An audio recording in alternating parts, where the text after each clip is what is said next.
Hey guys, and welcome to Outbound for Dummies by Outplay, where we break down every single step of the sales outbound process with some of the most beloved sales voices in the community. And we have just one of those for you today. So, in this series, we speak about everything right from finding the right prospect to prospecting and making the perfect and most compelling pitch to them, which is what we're here with Will Aitken for. Hey there, Will. Hey there, how you doing? Thanks for having me. Thank you. Now, for those who haven't heard of Will, you should get on his LinkedIn profile ASAP because he's a meme master and he's a beloved sales voice who specializes in teaching, coaching, providing specific courses and keynotes, and even much to sellers and sales teams. So we are so excited to have you. Oh, we love that. What does that say? It says, trust me, I'm a salesman. I've also got trust me, I'm a saleswoman, salesperson as well. The joke is that most salespeople aren't very trusted by buyers. I think this hat should get to more people. Oh Love it. yeah, that'll win them over for sure. Yep. So today we're all about figuring out how to craft a compelling sales pitch, and Will is going to help us out with that. So let's dive right in. And so one thing we wanted to start with right off the bat is that we have a lot of SDR listeners to the series, and Sure. pitching, I think, involves a lot of the sales teams, including somebody from, say, higher up, maybe a lead. So what exactly is the role of an SDR in the pitching process? Yeah. So the way I think about the sales team is I put each person in where in the funnel do they sit, right? Right. An SDR's job isn't to do full discovery, isn't to uncover these massive big problems like an account executive. I think SDRs sometimes fall in the trap of getting too deep in there.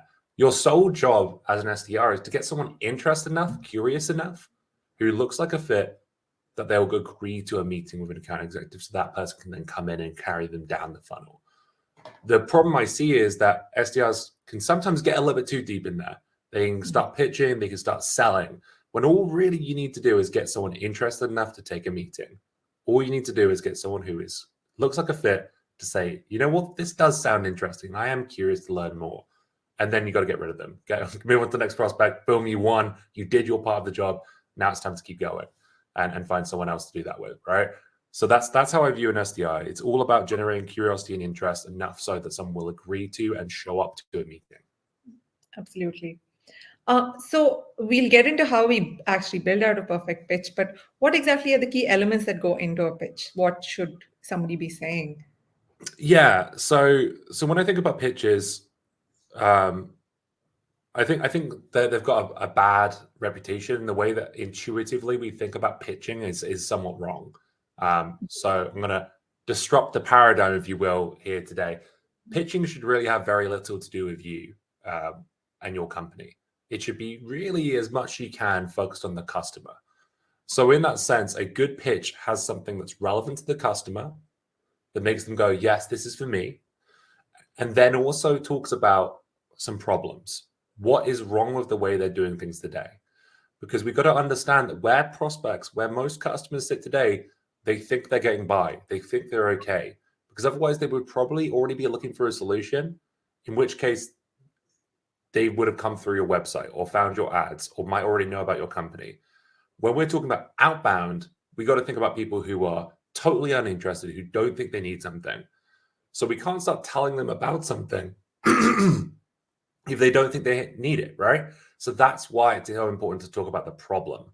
So first of all, the first component is something relevant to them that makes them think this is interesting to me. The second problem thing is the problem. What is wrong with the way they might be doing things today? The final, then you go on to the actual, hey, this is how we could help with that if that problem resonates with you. And then, of course, you have a CTA, a question or something that's going to lift the pitch on and continue the conversation. So those are the four key elements. Something of relevance, a problem, a little about how you help, and then something to continue the conversation, a CTA or a question. Got it. And so what do you think the background work should be before somebody speaks to someone and presents this pitch to them? Yeah. So I mean, there's context of how a pitch can come about, right? So there's if you're at an event and someone walks up to you and says, "Hey, what does your company do? What does your product do?" Then you know very little about that, right? So there's different context of where you might be doing a pitch. On a cold call, you have the opportunity to research them. If you are on an email and you're pitching via email, then you have an opportunity to research them beforehand. The preparation I would always make sure you do is that you know something about them. So in my mind, the best way to do that as an SDR is build really highly targeted lists. Okay. If I can find 100 different prospects who all share a similar trait, then I can actually approach each of those pitches in a very similar nature. I can know that if I say, hey, it looks like this thing is true about you, I can say it to all 100 people, and it's going to be relevant and resonate with them and get their attention in some way. From there, I can then move on to a problem that's related to what I've observed to them. Meanwhile, if I'm at an event and I'm in person, or I'm at a coffee shop and someone says, hey, what does your company do? Well, I don't have that context. So in those cases, it's really important to ask and get that context before you jump straight in and start telling someone all about what you do and who you help. So in those cases, I'm going to be like, hey, yeah, happy to share. Sorry, do you happen to manage a sales team, or have you ever worked in cybersecurity?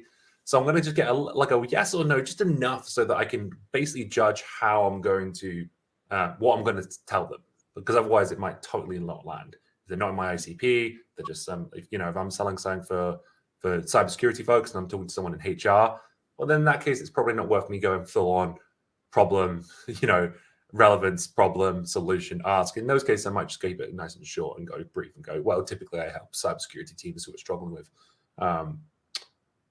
keeping their staff compliant to avoid phishing threats. I don't suppose you know anyone who's looking to stop, who's looking to improve their compliance in that area. In that case, that's a little bit of a different pitch. But when I know it's someone in my ICP, and then I can go for the full on, list a couple of problems and then go into the solution. Got it. And so a salesperson could be pitching to a variety of different people at a variety of different stages of interest, of course, like you just mentioned. For sure. And they could also be speaking to people who might just be gatekeepers or only end users and not have the purchasing power. Yeah. So how exactly do they tailor their pitch to those people to kind of take them to the next level, to get into the right people's phone box?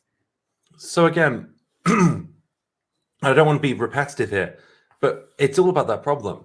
It's all about what's not working and what could be wrong, because without that, no one cares.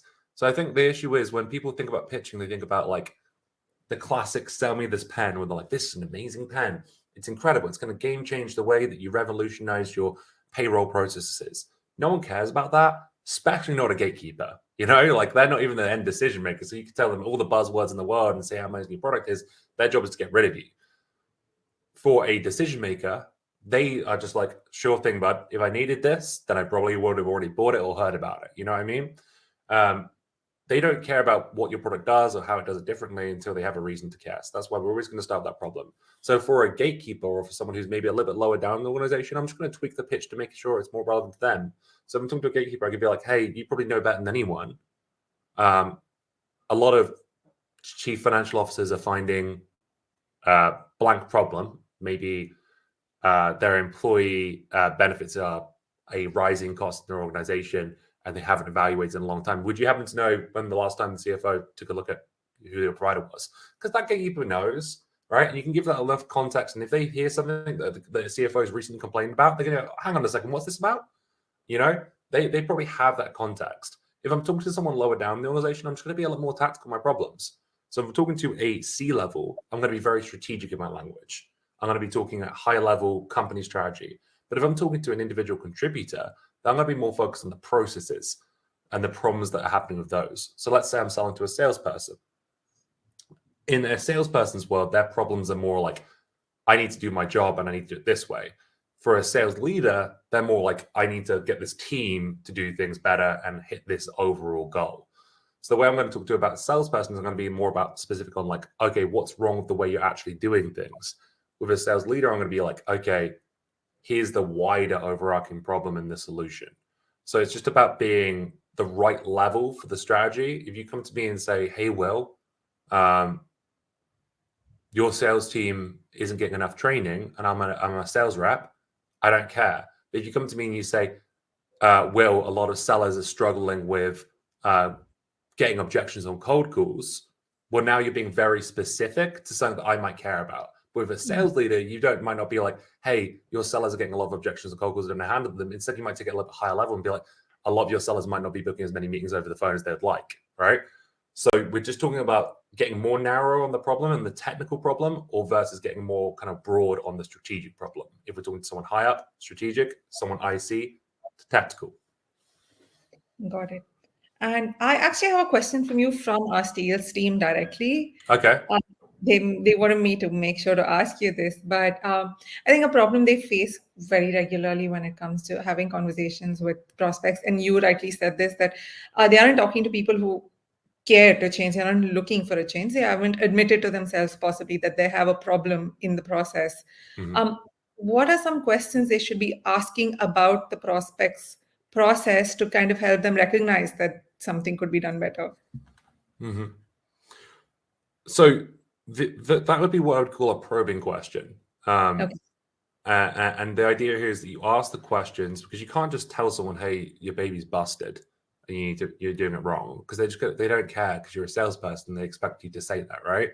Yeah. So when you start going and telling someone that they're doing things wrong, they normally resist, especially when it's a salesperson doing so, because they know that you've got a motive. They know that it's your job to poke holes in what they're doing so they can change and buy your product, right?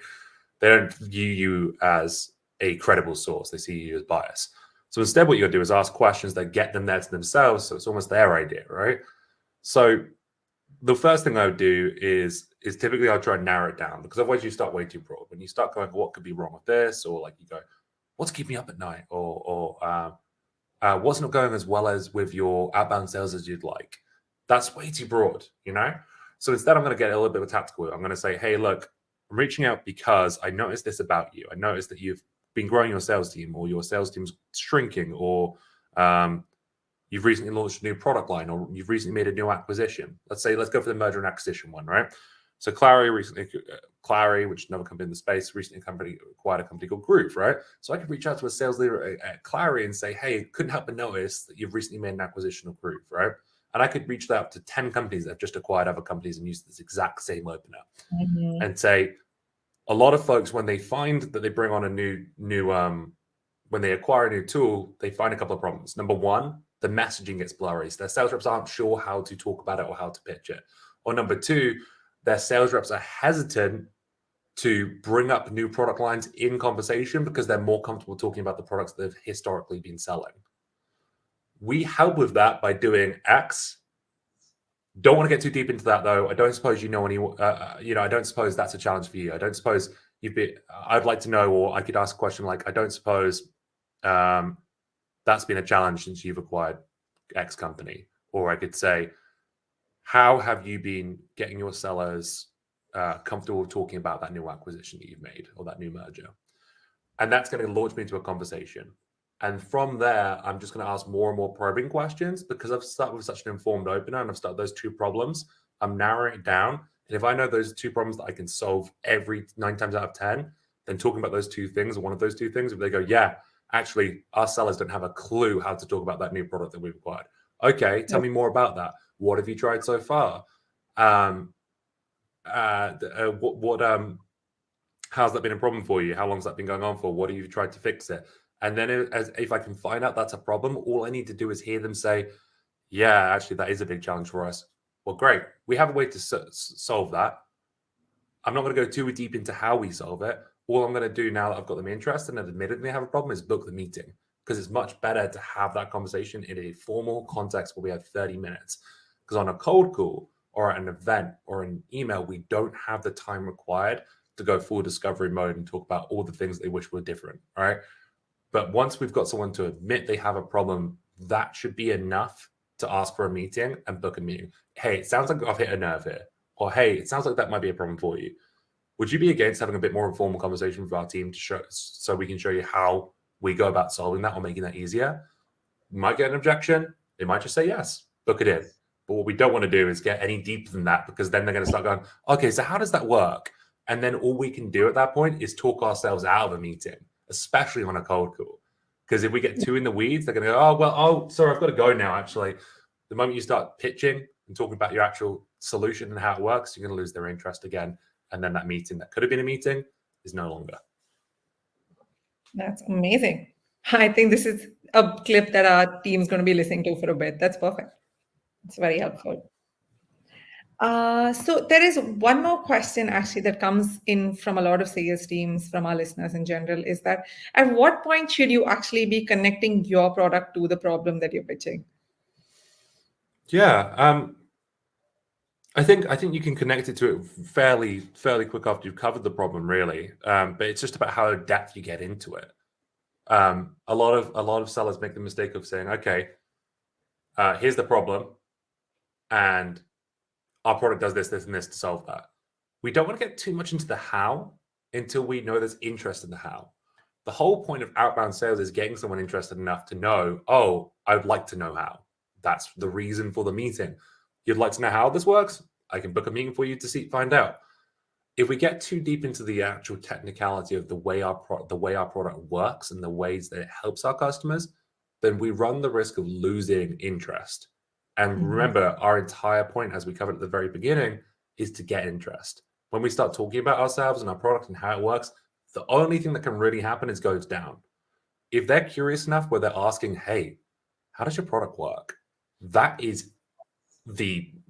like, oh, you want to know? Great, let's book a meeting and I'll show you exactly how. It's hard to describe over a cold call.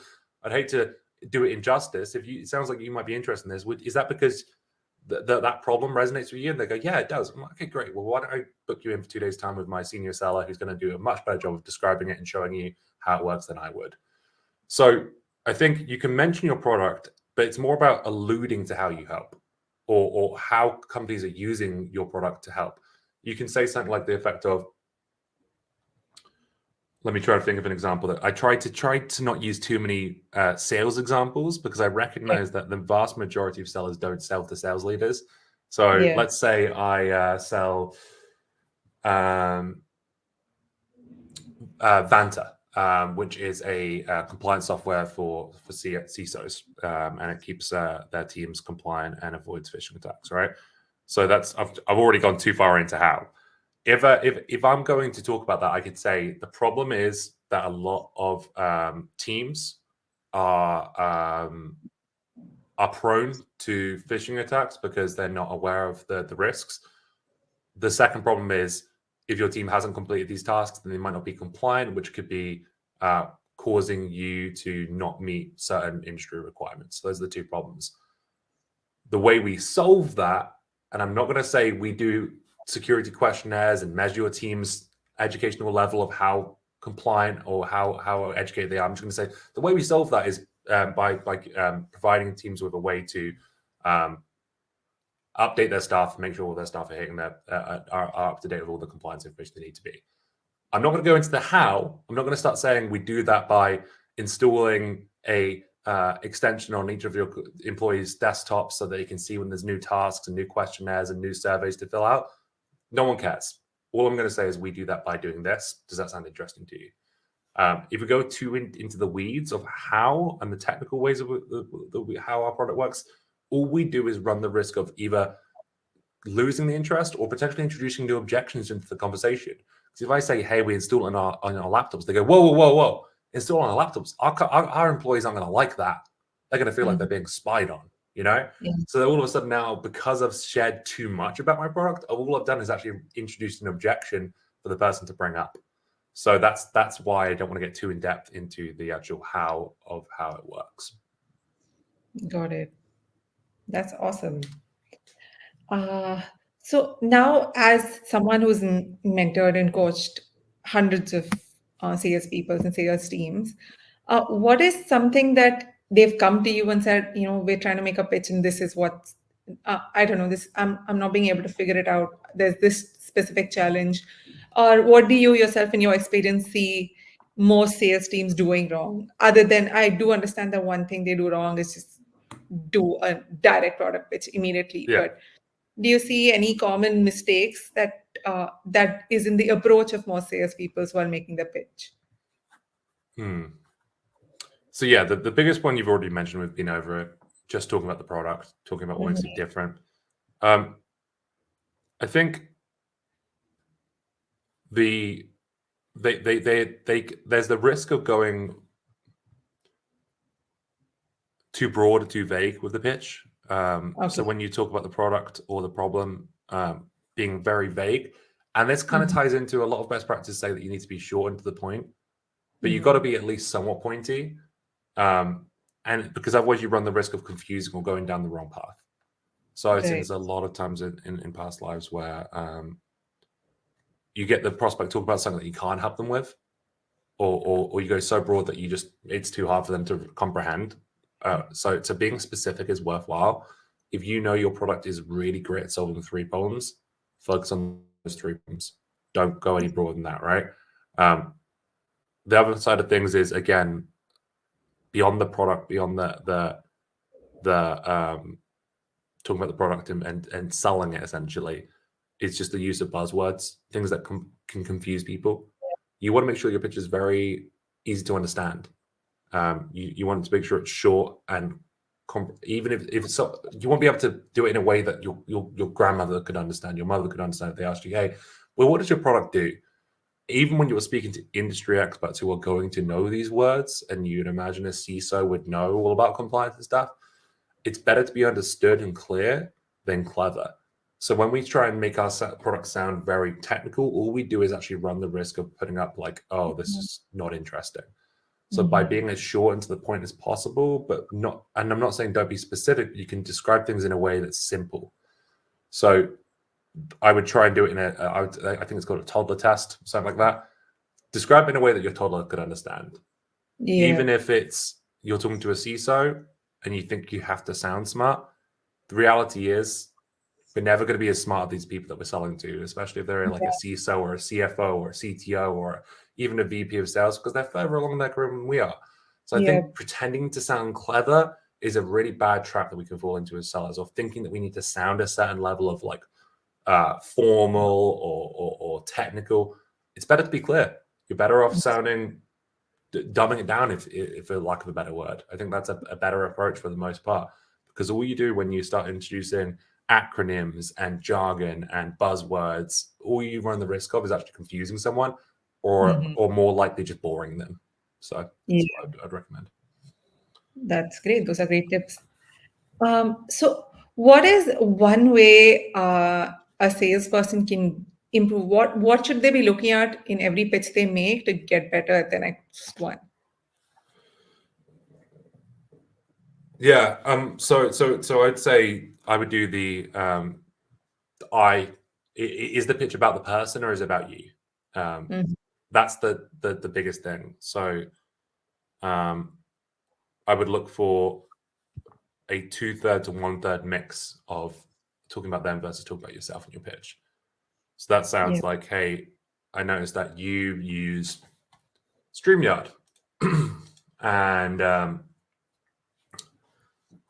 lot of folks find that StreamYard's a great tool to go live and record sessions. So now I'm still not talking about myself here. However, they find that when they invite guests for live streams, they're not able to get those guests to also go live on their channels, which hurts their reach. What's the other one that I use? Sorry, give me a moment. I'm trying to remember the name of the one I use. Stream. Darn it. I'm going to try and think of the solution I use in a second. X solution allows guests to go live on their channels at the same time as going live on your channels, essentially doubling, potentially even increasing your reach. I don't suppose you'd be looking for ways to increase the reach of your live streams. Again, it's more about them than it is you. You've got like one sentence in there that it's a pitch. So you've got to measure that. Am I talking more about me and what's great about my product, or am I talking about them and the potential problems that them and people like them are facing? That's the number one thing to look out for. Got it.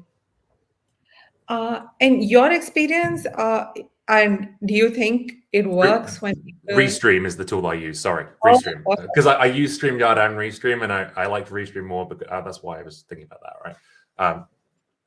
Yeah, please go ahead to the question. Oh, I'm glad you gave us the name. We look into it too. It's the same price, so it's worth looking into. I like it, but it's only great if you're going live, though. So it depends. Yeah, got it. Sorry, please go ahead. Not at all. So my question was, what are your thoughts on scripting versus just going with the flow when it comes to a script? when it comes to making a pitch? Scripted, but make sure it doesn't sound scripted. Going with the flow is a risky way to do things. I think playing it by ear. You can have a talk track and script something. The point is of practicing enough that so much that it doesn't sound scripted. There's this like there's a like curve, I'd say, of like when you first do it, it doesn't sound scripted because it's so bad that you're not even following the script. Then when you have a script, it starts to sound really scripted and robotic. So like the person you're hearing knows that you're reading them a script.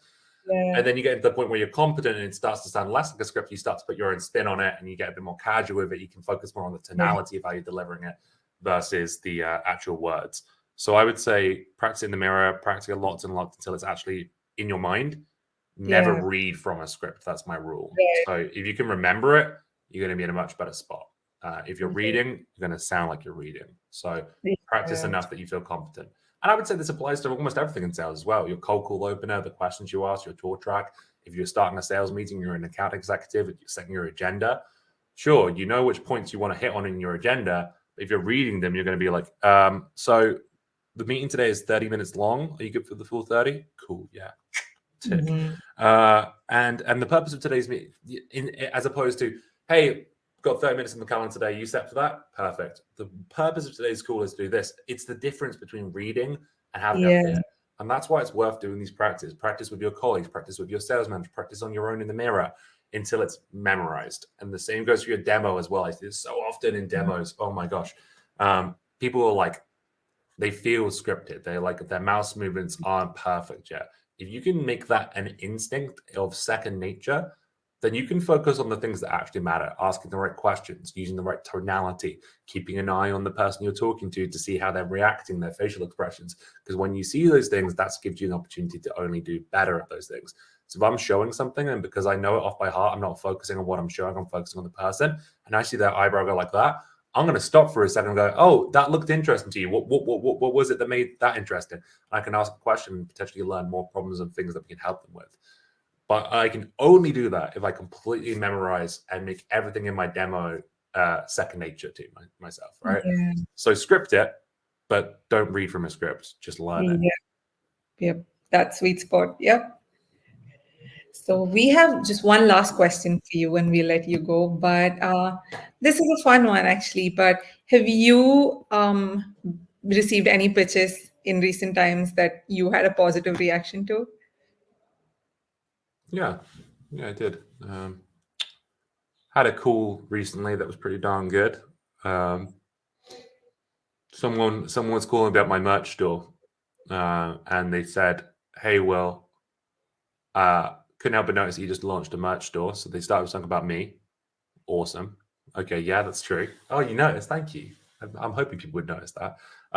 And they said a lot of folks are finding it, and based on the fact that your one of your photos has a model in it, it looks like you're using a print-on-demand service. I said, yeah, that's true. So now they're getting me like, yeah, okay, I have a merch store and I have a print-on-demand service. What's next? You've got to be curious now. They're like, a lot of folks find the printing, the product cost for those is quite high. They've found that stocking products is a much more effective process, but they don't want to do so because it's a higher risk, because if they don't sell the products, then it goes to waste. And then they talked about their solution. They said, we have a happy medium where we have the flexibility of print on demand, but with costs closer to stocking, without having to fill your entire basement with t-shirts, something like that. Does this sound interesting to you, or is this something you've explored before? I think that was how they ended it. So they had all the components of what I described at the very beginning, and I was like, no, sorry, how does that work? And then like they had my interest, right? They did everything they needed to do to get me going. Sorry, what was that? How does that work? And then I was like, no, sorry, I haven't heard about this. How does it work? And they go, well, it works like this and this. And then they started to lose me a little bit because they started saying things that didn't interest me as much. What they could have done is said, oh, it sounds like the print on demand thing isn't working for you right now. Would you be curious enough to check out a thing? And then they probably could have put me in the hands of an AE right there and then. They had me in like the first 30 seconds. They actually ended up losing me. Would the AE lost me? Maybe, maybe not. But if they had asked the right questions afterwards, then I'm still thinking about it now, right? So that's what I mean about like you get the pitch, you get the interest, and then you lose them by going into too much of how it all works. That's the risk. That's the trap. Yeah. Oh, that was a good example. That was so cool. Yeah, Mm. I've had a lot of bad ones, but those just hit on all the marks that we've mentioned before. Yeah, perfect. So thank you so much, Will. This was an amazing session, and I know that my sales team is very happy with what's coming their way, and I know that this is going to help tons of SDRs and their teams too. So thank you so much for giving us your time and all the gems that you dropped on us today. And thank you ever so much. It's been great coming on. Take care. Stay tuned for more, guys.